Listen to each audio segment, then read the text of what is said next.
Hi everybody, welcome to my YouTube channel. This is Queen Esther. I hope you all are having a fantastic day. Welcome my royal family. If you are new to our royal family channel, aka Queen Esther channel, welcome. I'm so glad that you're here with us. Make sure that you subscribe. Make sure you click the notification icon. I can't see that word. So that whenever I post new videos, you are able to catch up and join the family. If you're already a member, thank you so much. Thank you for sticking around with us as in me, myself, and I, and the rest of all our royal family people. But thank you for sticking with us, and thank you for always coming back and invite your friends to come on and join us and join the royal family out here. Okay? All right. So let's get to the video of today. So today I'm going to be talking about income. As you all already know, my professional life is in property management, and I've gotten a few DMs and also some of your comments in one of my previous videos of wanting me to kind of like talk a little bit more about the renters part of what you should be prepared for whenever you're going to rent an apartment. And I've done a few videos about looking for an apartment, just kind of tips and tricks and all that. So this time around, I'm going to be narrowing down just like your income qualifications that we look at. And I feel like this is going to be a blessing for a lot of people. So get your pen and paper, because today we are in class today, okay? It's going to be a teachable moment for you guys, and I hope that this really blesses your heart. I have been meaning to do this video for a very long time now. I just never really found the right time to do it. So I hope that me following my intuition and just doing this video will hopefully help you out and get you more prepared when you're looking for a place. All right. Income. A lot of times we go out looking for a place to stay, and we forget one of the most important thing is actually getting approved for the home. We just want to, I'm just gonna look for an apartment. I'm just gonna go in there, find the 1-bedroom that I love or the 2-bedroom that I love, and I'll apply and they'll get me approved. But sometimes we really forget like there are steps to getting approved, and one of it is really income approval.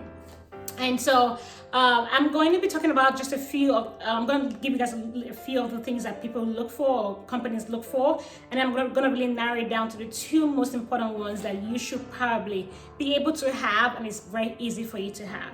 So when you're going to go look for an apartment, first of all, you really want to figure out what, how much you want to pay for your home.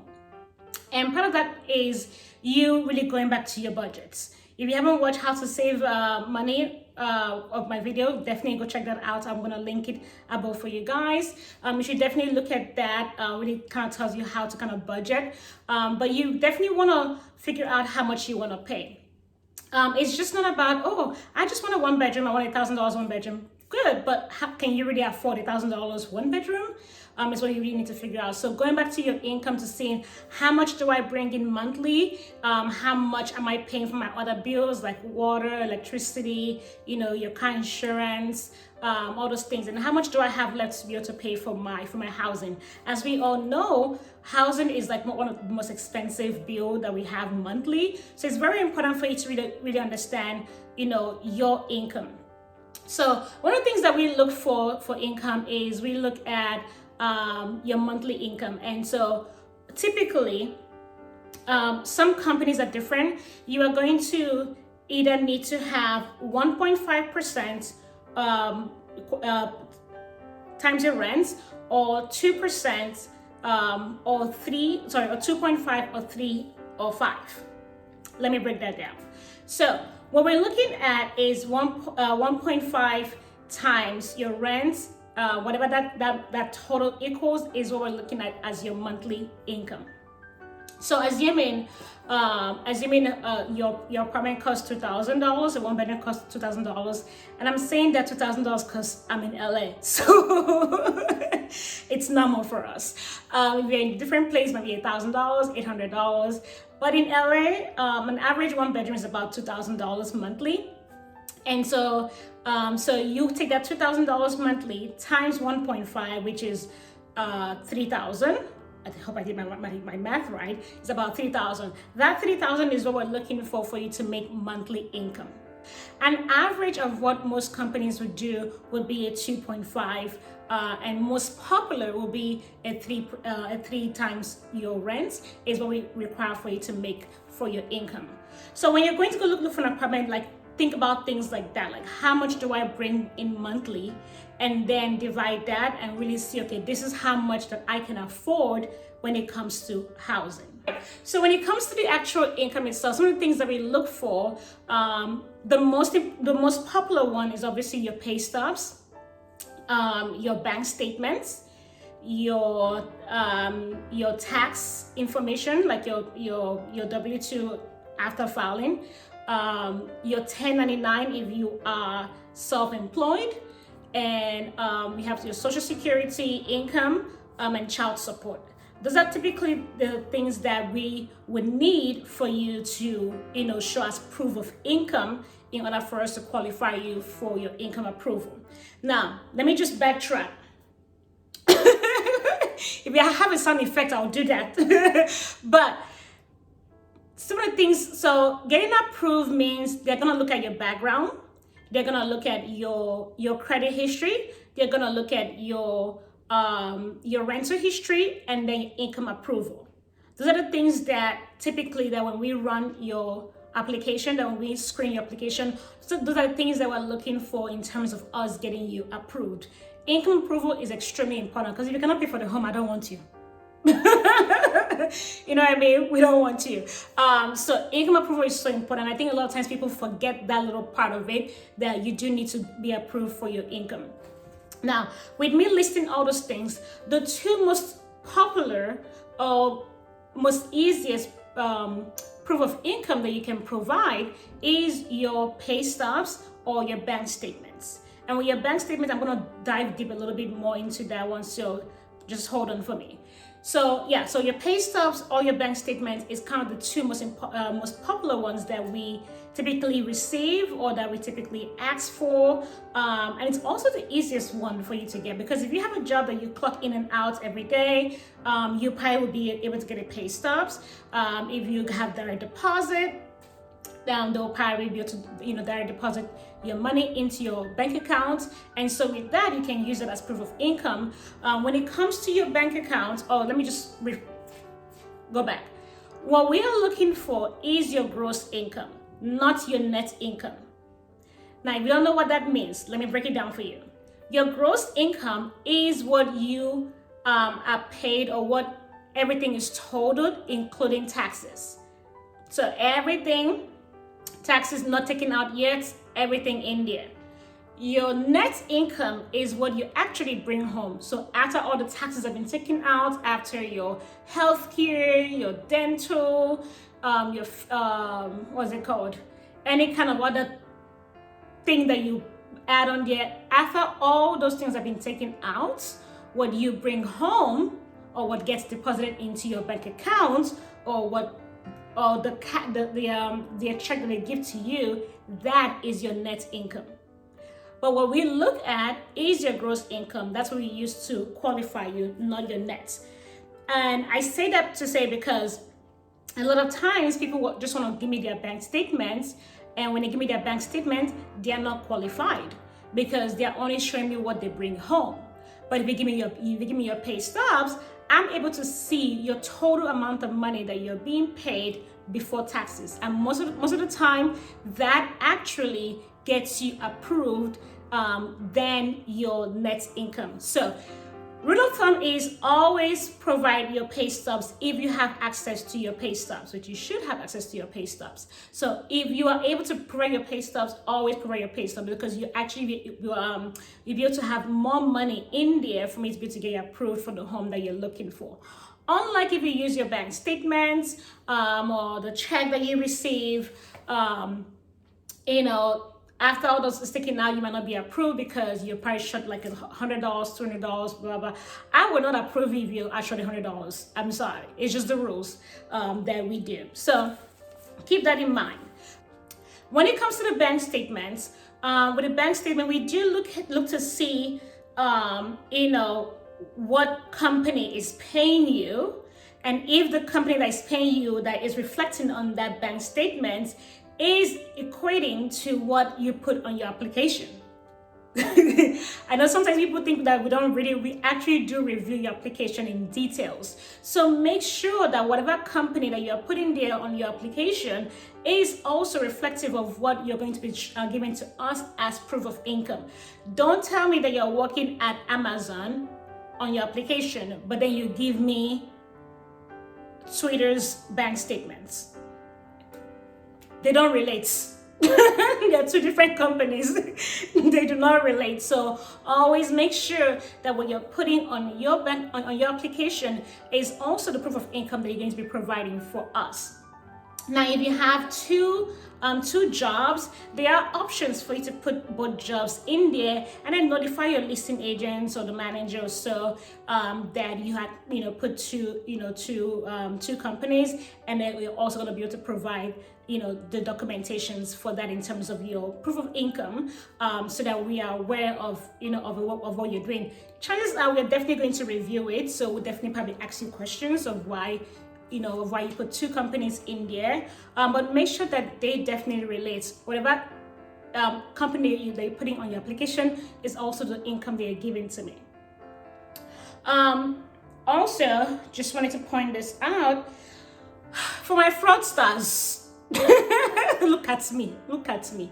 Just side notes. We do have scanning systems to be able to scan our incomes. We know which ones are fake. We know which ones are real. So do yourself a favor and do me a favor. Save yourself time, save myself time. Don't give me a fraud income. We know. Do yourself a favor. Just don't even do that. Some companies have a scanning system where they're able to scan the income. Some do not have a scanning system, but we do have criteria that we look at to be able to verify if this is a fraudulent income or if this is actually a real income. Some companies do rental verification and also do income verification. So they'll reach out to your company to make sure that you're actually a staff out there. So we do take different precautions to make sure that you're not giving us a fraudulent income. So be very careful with that. I have seen so many people go online and they have this online pay stubs website, and they will go make up their own pay stubs and then send it to me. And I'm just like, do you think that I'm stupid? Like, do you think that I don't know what you're doing? Because I don't understand. But anyway, please do yourself a favor, don't do that. Getting your bank statement is literally the most easiest one for you to show your proof of income. Just make sure you deposit your money in there. So we do look at where your income is coming from, and then we look at your deposit summary. So we take that into account. Now keep in mind that when you're providing your proof of income, you have to provide your last 3 pay stubs, your last 3 current pay stubs, if you are paid bi-weekly. If you are paid weekly, you have to provide your last 6 pay stubs. If you're going to use your bank statement, then you have to provide your last 3-month bank statement. This is very typical for most companies. So just keep that in mind, so that when you're going to go look for an apartment, you already have that ready. You already kind of know. When it comes to your bank statements, as I mentioned again, we would look at the deposit summary to be able to average it out. So one, we look at where your income is coming from by reviewing your bank statements, and then 2, we'll also look at the deposit summary. We take whatever amount is on that deposit summary, we add all 3 months, and then we average it by 3, and then we're able to show that whatever total that comes out to be times what we do require for you to make per month is what we'll use as your proof of income. So if your rent is $2,000 monthly, and we have a 3 times rent as a qualification, then that will be $6,000. So I do expect you to make $6,000 monthly. So we look at that for your bank statement. Again, let me just say that again. If it's always better for you to use your pay stubs if you feel like your bank statement will not give you that total $6,000. If you feel like you don't make that much money, but your pay stubs will be able to give you more of that money because your taxes are still, because they haven't deducted your taxes out of that yet. So just keep that in mind. Also, with your pay stubs and with your bank statements, a lot of people feel very vulnerable presenting their bank statement. Feel like, oh my God, she's gonna see how much I spend, how much I buy this, if I, like, honestly, come closer. We don't care. We don't care. Honestly, we don't really look at things like that. We don't dissect your bank statement to see what you spend your money on. We are just literally looking at your company. If you want to even do us a favor, highlight your your deposits. It's even better, okay? Don't feel like we are like invading into your privacy, because honestly, we do this so much every single day that the moment we are done with your income and we get you approved, we don't remember nothing about you in terms of your income. Like, we really don't remember anything about your income because we have so much that is going through our head, that we're trying to get approved. And then some people want to hide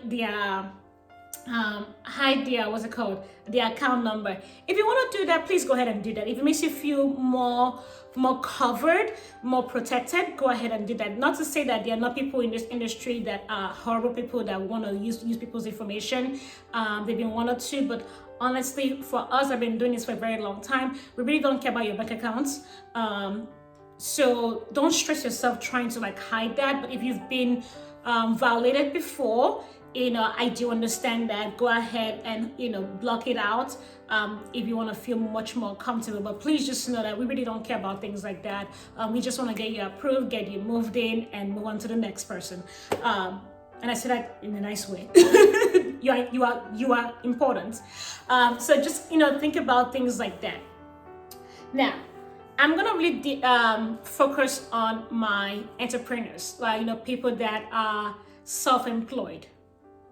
I see this happen so often, and it's such a stressful process for a lot of my business owners. One of the things that we run into every single time is having people that are business owners, self-employed, come into the front apartments. They find the apartment, they are approved. They find the apartment, they're so happy. They go through the application process, and then when it's time to provide the proof of income, they send me their bank statement because they feel like I have money in this, I'm going to send that one. But what typically happens is that they send me their business bank statements. So please listen to me very, very carefully. Let me help you. You help me, I help you. If you're applying for an apartment and you want to use your business accounts, don't do that. Because one, whatever name that is on your bank statements needs to reflect what is on your application and what's going to reflect on your lease contract. It also needs to reflect the exact same name on your ID. I have seen people that would apply and put their nickname on the application just because they're so used to calling themselves that, or people calling them that, and forget that you're actually supposed to put their real name. For example, if I'm applying for an apartment and I say, and I type, fill out the application and I put Queen Esther Ikenem. First of all, if this is your first time and you don't know this, my name is Esther Ikenem. I love myself so much that I call myself Queen Esther. I've been calling myself this since I was little. My mom birthed me, and when I came out, she said, "This is my queen," which is why I call myself Queen Esther. But you can imagine me going to put Queen Esther on my application, and then when they run my credit, they're like, "We can't find this person." Or it's someone else that's actually called Queen Esther. Don't do that to yourself. Put your actual name on there. I've seen a lot of people that will put their nicknames on the application, and then their ID doesn't reflect that, and then their screening comes back failed, and I'm just like, why is the screening failed? And like, no, but my credit is good. I'm like, hold up. Did you put the wrong name in there? So make sure that you please put the name that is going to reflect on your lease contract, that also reflects on your ID. We do not need your business account. A few ways to get to get around this. And people would just kind of like fight us on it, like, but I have so much money in there, it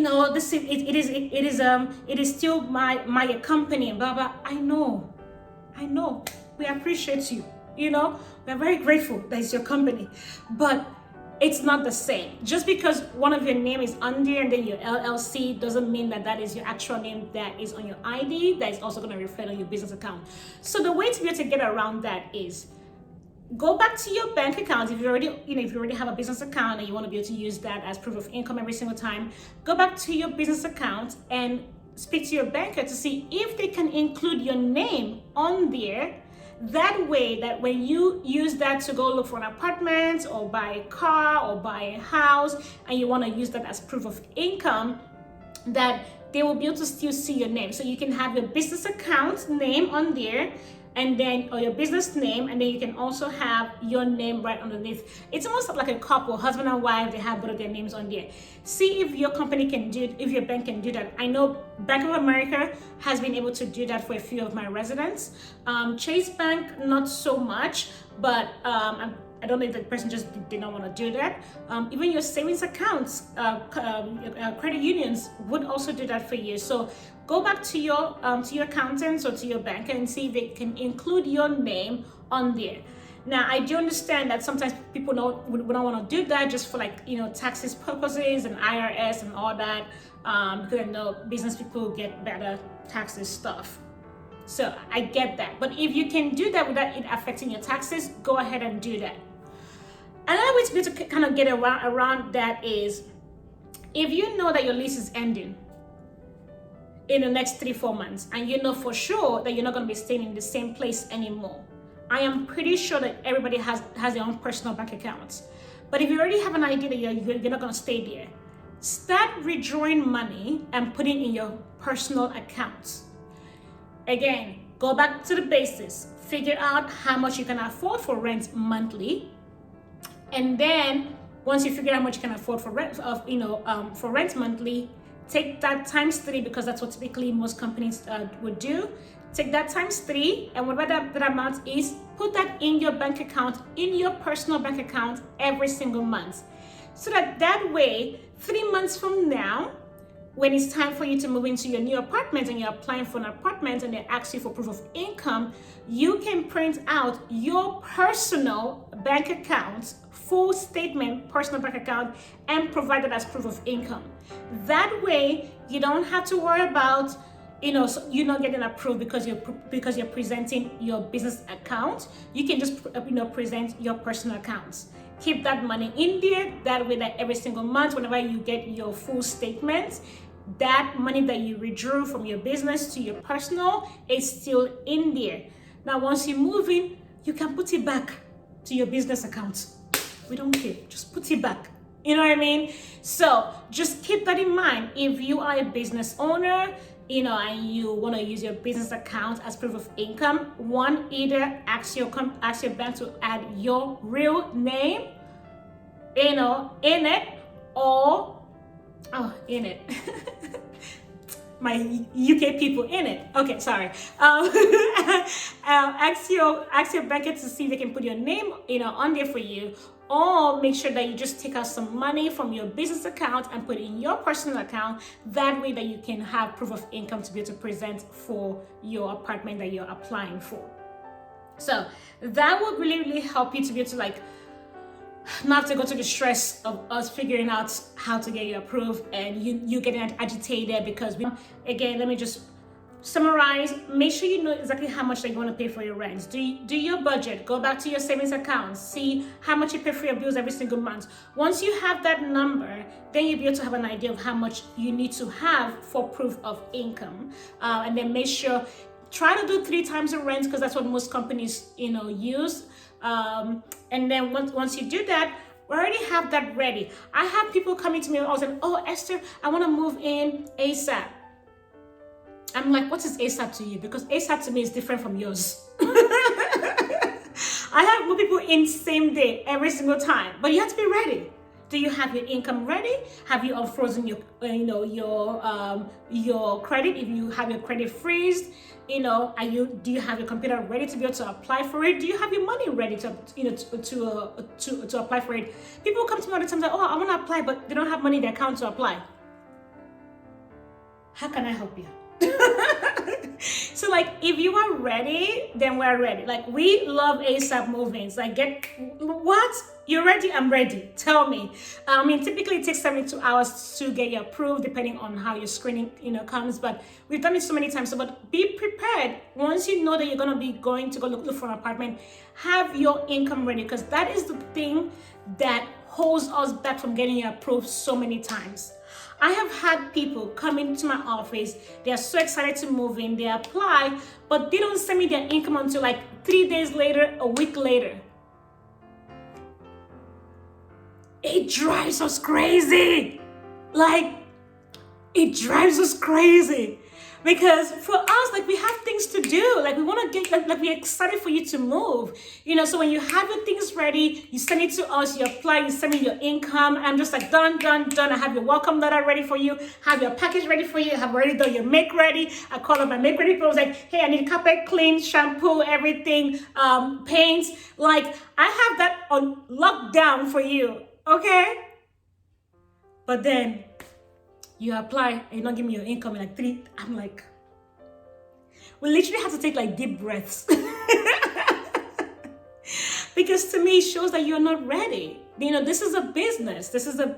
And for us, having a roof over your heads is so important. So we don't take that for granted. So we come ready. We are ready to get you applied, approved, sign your lease contract for you to sign. And, we want to move on to the next person and help the next person move. Because keep in mind, everybody comes to look for an apartment with so much emotions. And so we have to deal with all those emotions. And we like to be able to finish one person and move on to the next, so we can be able to have our full attention for one person and really help them through the process. So make sure you're ready. Make sure you have your income ready when you know that you are about to go, start looking for an apartment. That way, don't you get excited when you apply for an apartment like same day and you get approved same day? Isn't it exciting for you? It's exciting for us because that that chapter is done, because we understand how stressful it is to find an apartment. So once you get approved, it's like, whew, done. Okay, now time to actually pack up your things. So just please be prepared. Have your income ready, whether it's your pay stubs, your bank statements ready, last 3 current pay stubs, last 3 months bank statements, or last 6 pay stubs you're paid bi-weekly. And just make sure you actually have the income ready to be able to move. I hope that helps you out. I literally have been having this in mind to do this for such a long time, but I feel like God was telling me, go ahead and share this because someone probably needs to hear this. So I hope this blesses your life. Please comment below if you have any other questions that you'd like to ask me, or any other topic that you'd like me to kind of discuss about. I'll be happy to do that. So please subscribe, share. I would love to hear from you guys. I've been doing this for almost 9 years and I truly enjoy what I do. I really love what I do. I'm blessed to be around people that actually enjoy this industry. So I am glad to be able to share my knowledge with you guys. So please definitely comment below, subscribe, and like the video. Thank you. Bye guys.